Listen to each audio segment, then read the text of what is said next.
Welcome, everyone. Welcome to the Midpoint. We are having a wonderful guest today, Alan Frei. He's a minimalist, and he has also some other very interesting rules to find, let's say, balance, productivity, freedom in life. Let's ask him about it. I'm looking forward to his explanations there.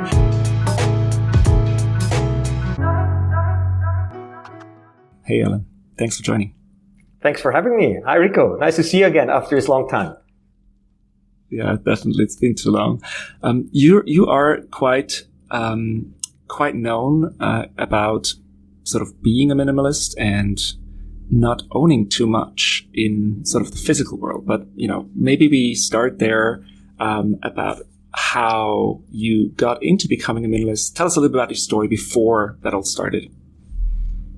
Yeah, and I love to tell you the story. The thing is, the story ended like a couple of days ago. I moved in with my girlfriend, and now we have a pasta machine. So my pasta machine ended my minimalism life. But let me take you to the beginning very quickly, how it started. It started something a bit more than 10 years ago, when my father died, and we had to move everything out of the house.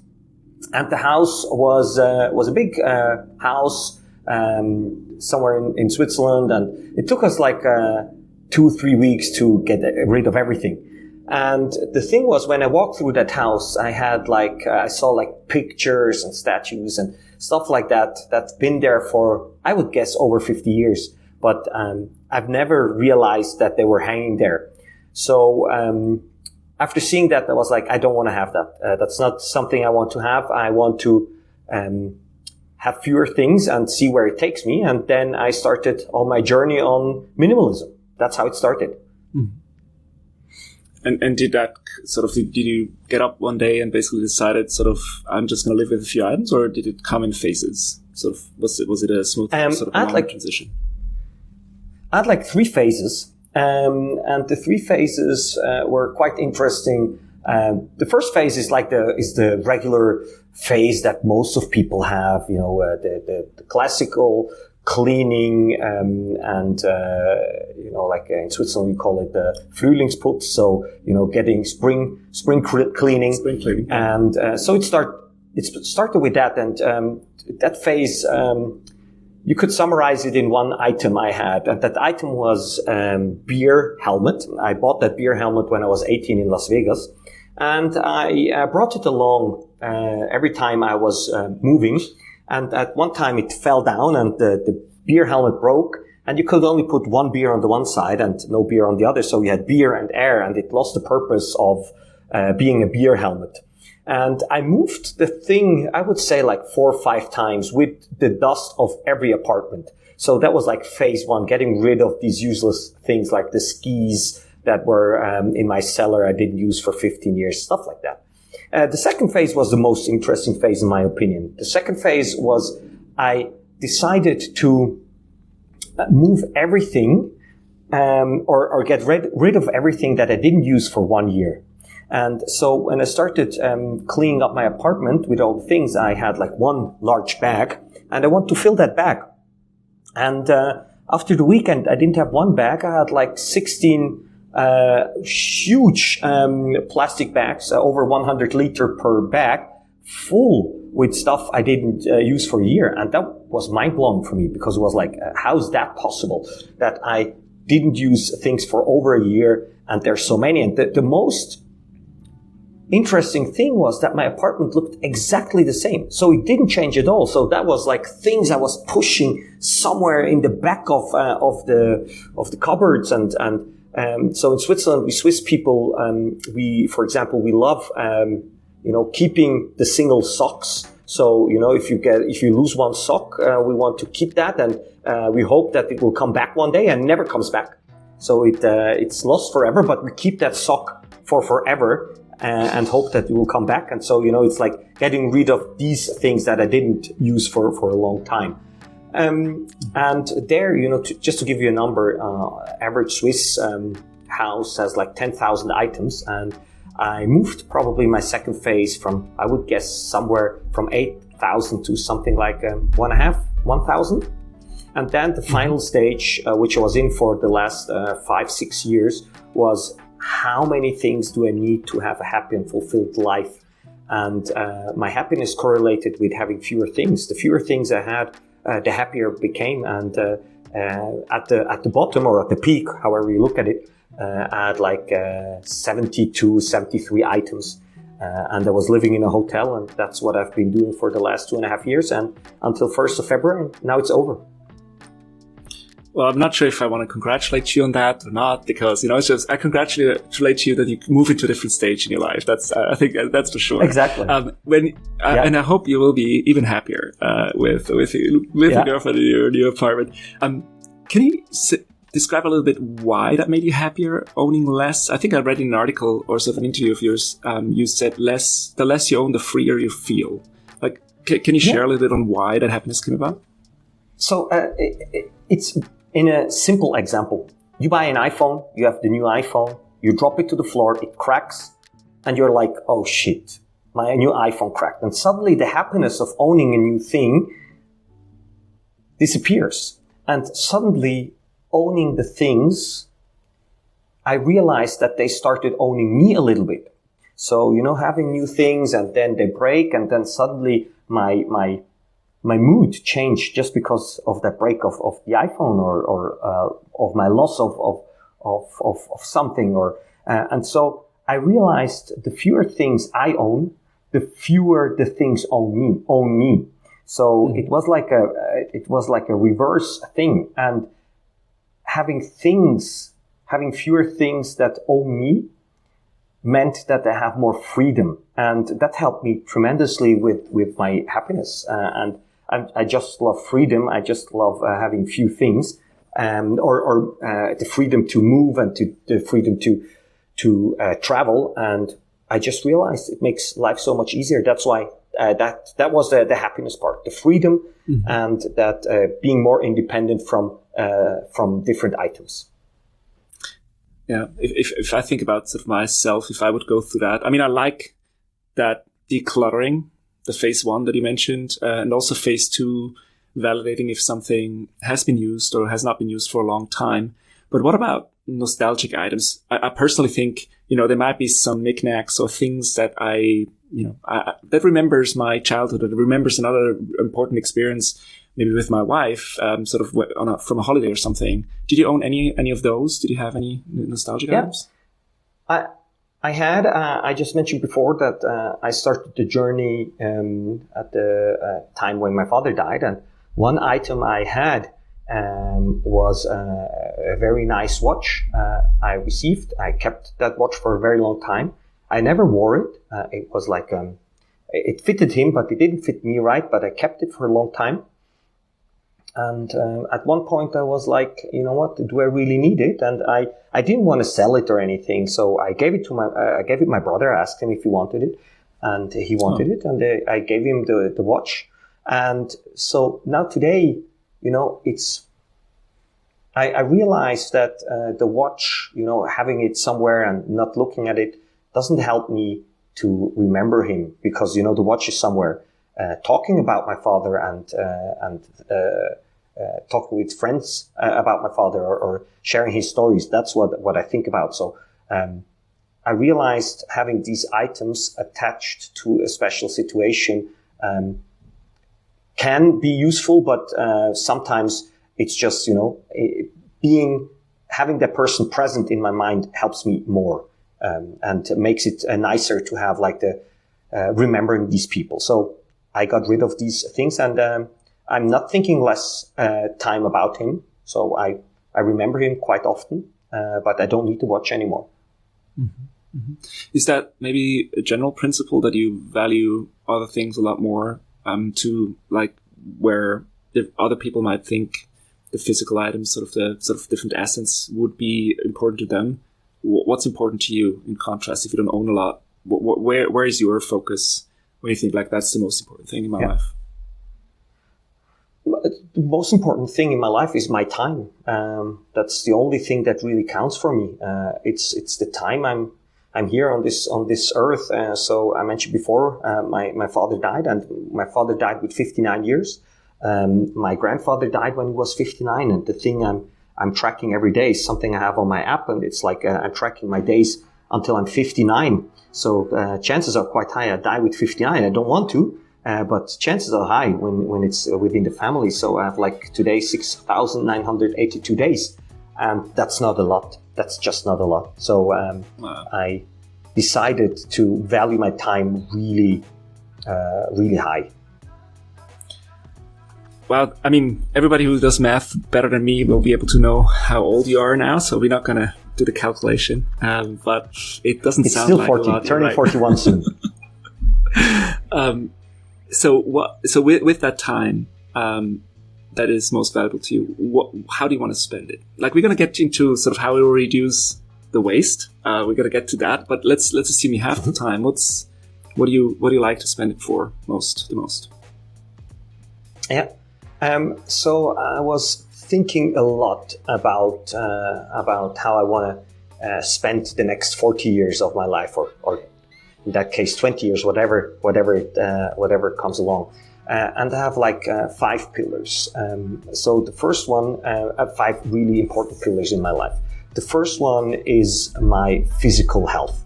There's this super nice saying, a healthy person has 1,000 wishes, unhealthy person has 1 wish, and that's to become healthy. So focusing on my physical health and setting that as number 1 priority is something I want to spend time on. So I'm walking every day, something like between 15 and 20,000 steps. I go outside in the morning, I walk, I listen to podcasts and I walk. It's my favorite thing to do.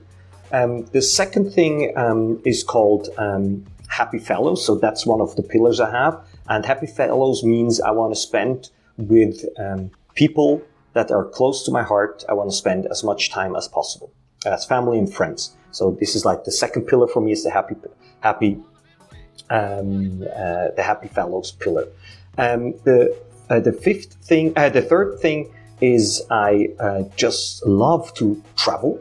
I really like to travel. That today it's a bit harder, and with the pollution of the airplanes and so on and so forth, it's not that easy anymore.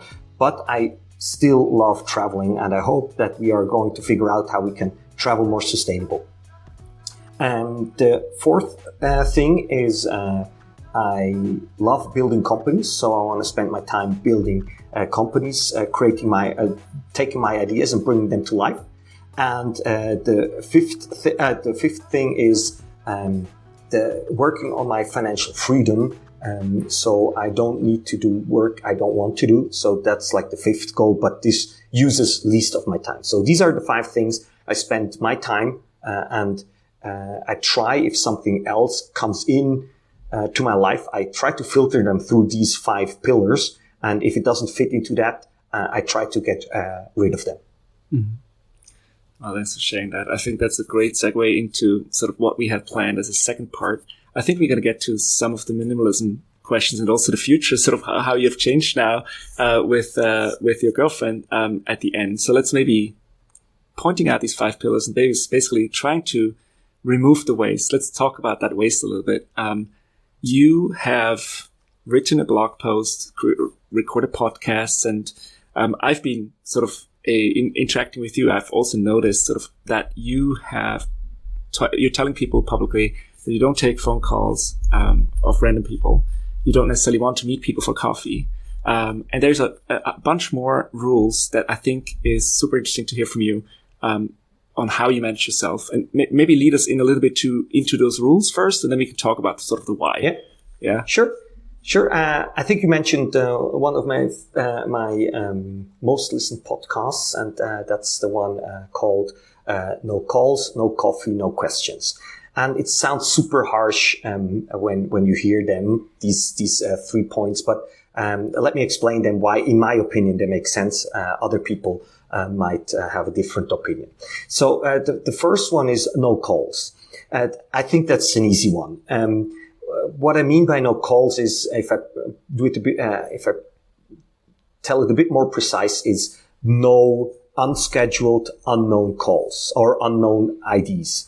So it never happened that I received a phone call that somebody called me up and I didn't know the number, and I had a positive experience out of it. You know, it's like it never happened that an unknown number calls you up and says, "Hey, you won, and you won 5,000 francs or dollars, and we will give you these 5,000, and we are downstairs. Please open the door." Never happened. It's somebody who wants to sell you something.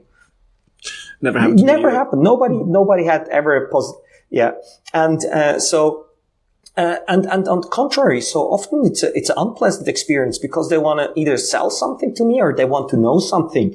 And most of the time, you know, when it's on that topic, I'm not prepared because it's unscheduled.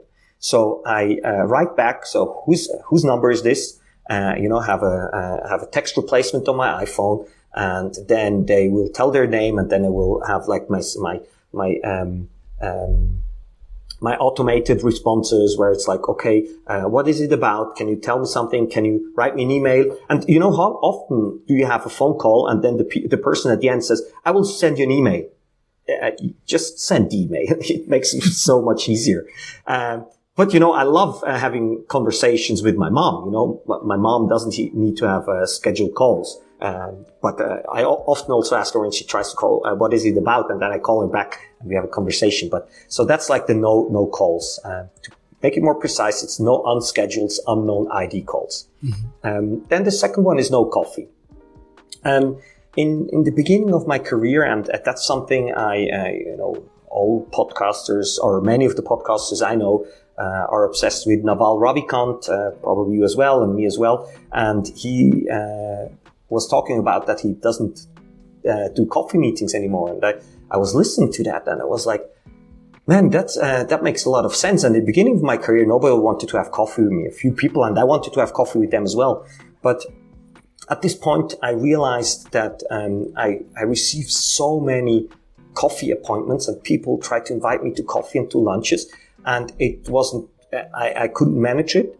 And what I did is I created a blog post called "Why I Don't Do Coffee."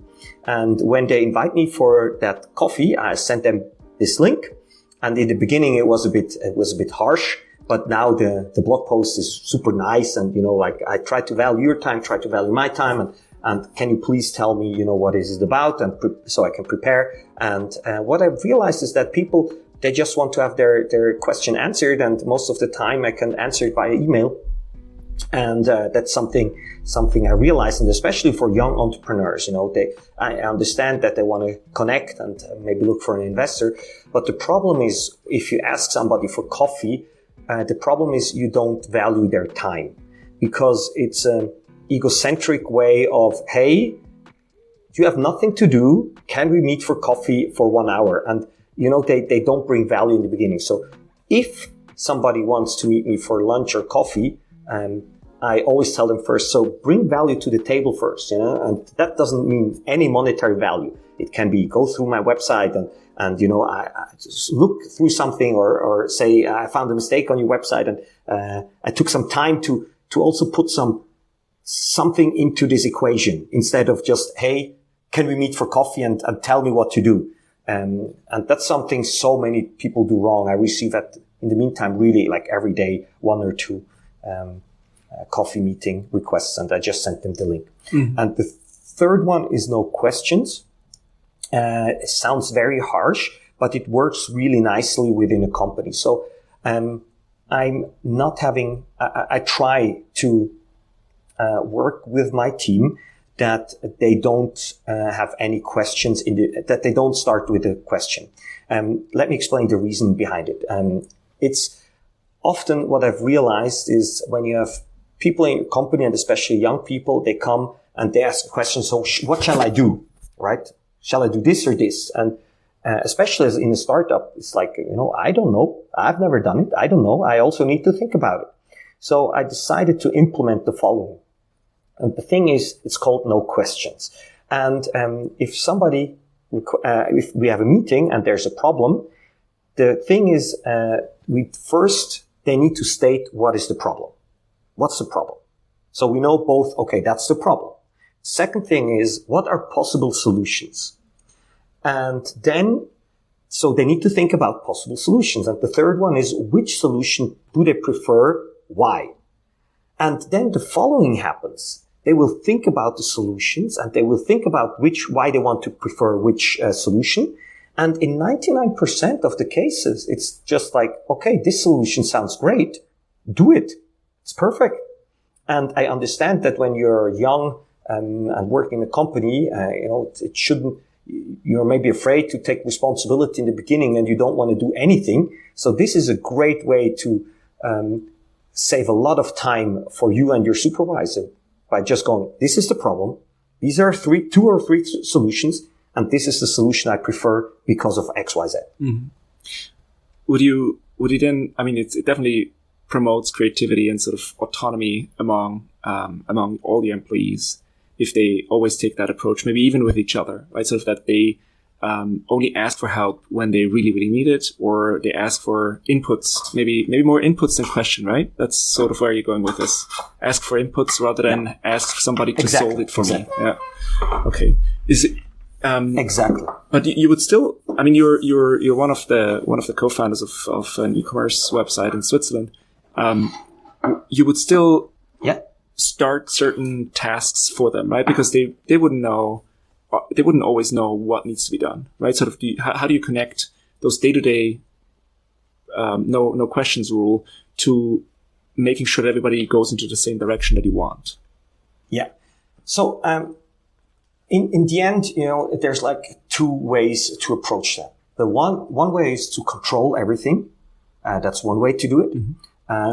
And the other way is creating a culture where people are taking responsibility and trying things. Mm-hmm. And now both of them work. Both of them work perfectly fine, but they work in different stages. So if you're like a large corporate, you can go the control way. A lot of banks do that, and that works perfectly fine. The problem is that this approach doesn't work with startups because you need to scale, and you need to scale quickly. And if you need to control everything, you cannot scale because the bottleneck is your opinion. And that's something that's really hard for entrepreneurs to understand, because you start in the beginning, you're alone or you're two, and you know everything, you have the most background information, and it's very hard to let go. So I've just realized for myself is that this very radical approach works also for young people. They always fall into the trap because we were told to ask and ask for permission. And I understand that you cannot just say, okay, I'm taking full responsibility in the beginning, but this segue of having problem, solution, preferred solution gives you the ability to think for yourself while not having the full responsibility yet.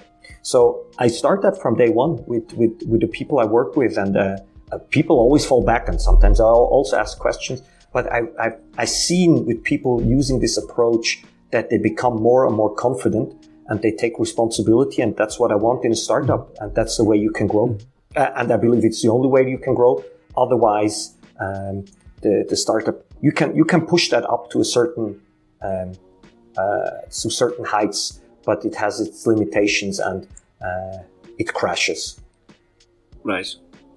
How does that, from your perspective as a co-founder, help you with your day-to-day? You talked about no coffee, sort of no calls, no questions, that there's different rules. Do you significantly have a decreased amount of meetings, or do you say you're more efficient doing those meetings?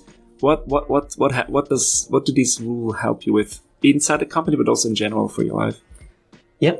So just a short update. So 2023 is not only the time where I'm not a minimalist anymore. It's not the time I moved out of the hotel. It's also the year where I left the company for good. So I sold my company 2 years ago, and so I'm not in operations anymore. So that's a new management now. And the first, and I'm in a very privileged situation right now, so I'm completely aware of that, and not everybody can do that, but I can do that today. And the beauty is I go into my calendar every day and I look, which of these things do I want to have? Which of these things do I really need to do? Which of these emails do I really need to reply? And And my goal for 2023 is like I have two goals. First goal is to become really healthy. That's one goal. As I mentioned before, the physical health is super important for me. And the second goal is to have boredom in my life. I want to look in my calendar and have nothing in there and say like, okay, what am I going to do today? And I'm looking very much forward to that day, because I still have some legacy meetings from last year where I postponed people to February and so on and so forth. And I want to get rid of everything. Why? Because I really believe within boredom, the beauty of the seed of new ideas lies in boredom. And the happiness lies in having time for myself.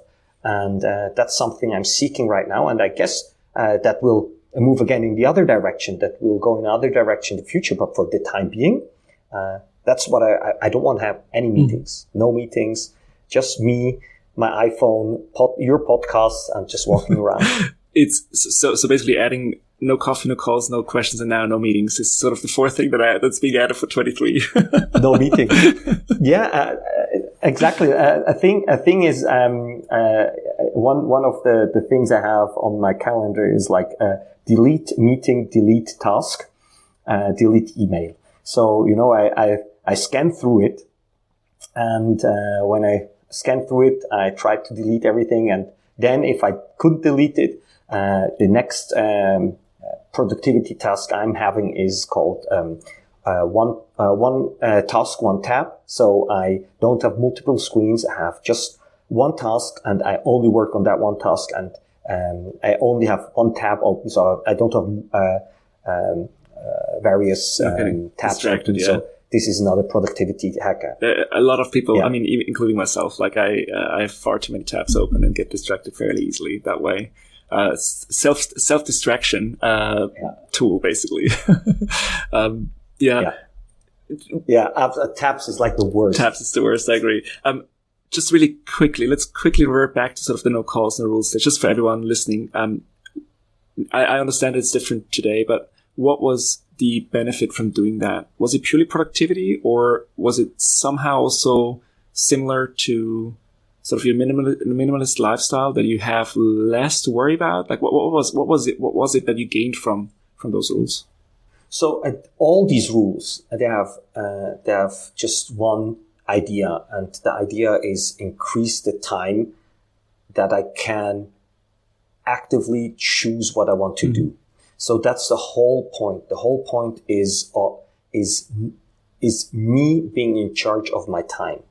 And, everybody knows that with emails, that's something I read recently. Email is the calendar of the other people, it's their task. Email is the task of the other people. And, so they just drop you over the things they want that you do for them. And I just want to be in charge of my time.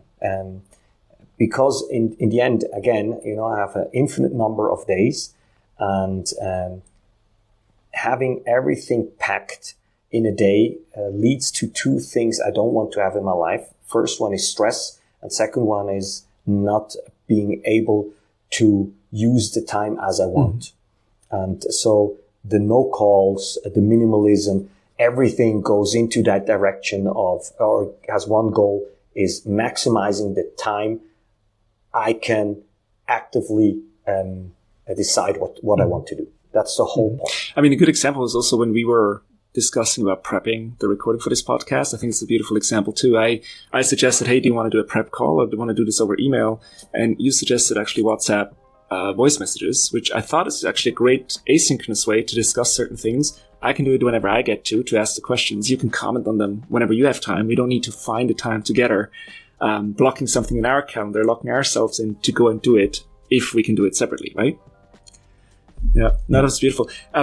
That's I try to convince people of that, but on contrary, we try to set up the thing, and I failed with all my mics, so maybe a prep call would have helped, but we are on the call. It worked out in the end, thanks to your girlfriend as well. We are using her laptop apparently. Yeah. Alan, exactly. Bring up your girlfriend and sort of your new living situation today. If I remember correctly, when you were still sort of living in a hotel, you were trying to minimize things you own, but that didn't mean that you were renting things like a hotel room for living, going to restaurants, also renting other things. I think we also both own these cyclone shoes from On that you rent, that you don't buy. So how's that transition these days? So are you what moving into an apartment now? Are you still going to try to stay minimalistic or a little bit more on the let's not fill the place right away? And what's your approach now? Renting, buying? Yeah. So I believe my approach is a bit more relaxed today. It's like I'm not very good at sports, and that's why it's always a bit weird when I take sports analogies. But if you have been a professional sports athlete, it's probably chances are high you won't be a couch potato. So in my case, if I was a professional minimalist for the last 12 years, chances are quite high that I won't become a maximalist or a messy.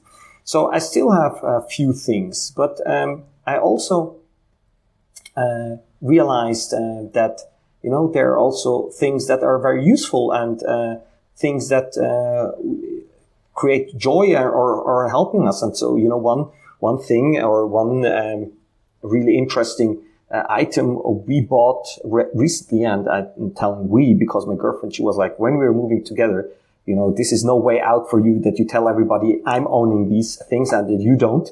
So I'm deliberately saying we. So we had a dinner, and then I told her like, okay, the cool thing would be if we could be a bit more healthy and eat healthier and like do like pasta, like alternative pasta with like almond or broccoli or whatever. And one night I woke up and I saw her on her phone screen, and she was looking at reviews of pasta machines.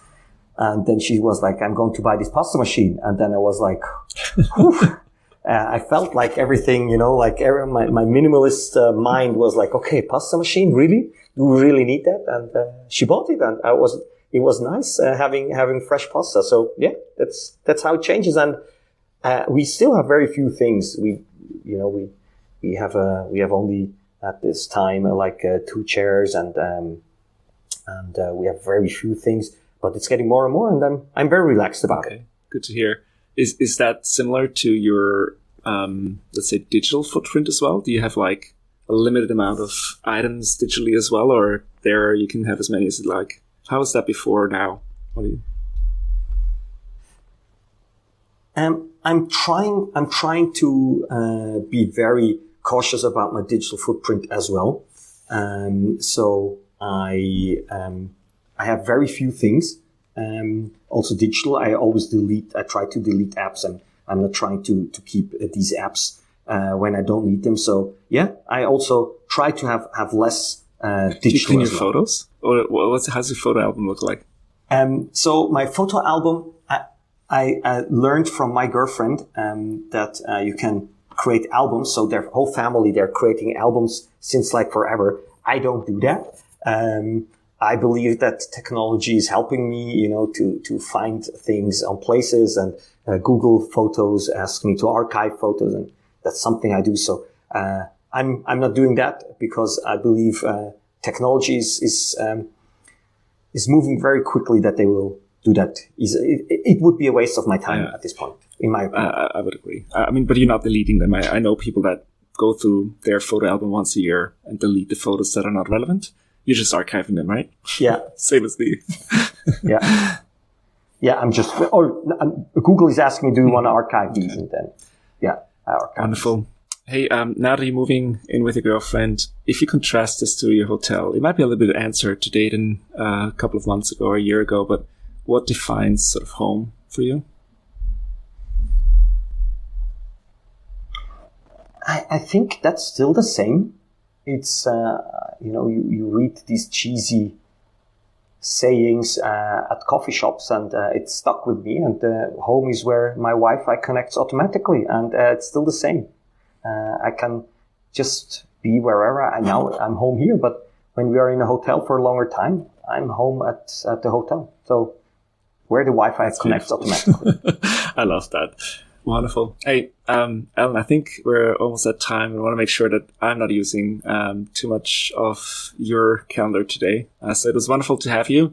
We're definitely going to link your website as well as sort of a couple of the items that you wrote about that were super interesting to hear about. Cool. Thanks so much. Really appreciate it. And thanks everyone else for listening in. Please subscribe and like this episode if you liked it. If you have any questions, shoot them our way. And we're happy to include them in our next session. Thanks everyone. Bye-bye.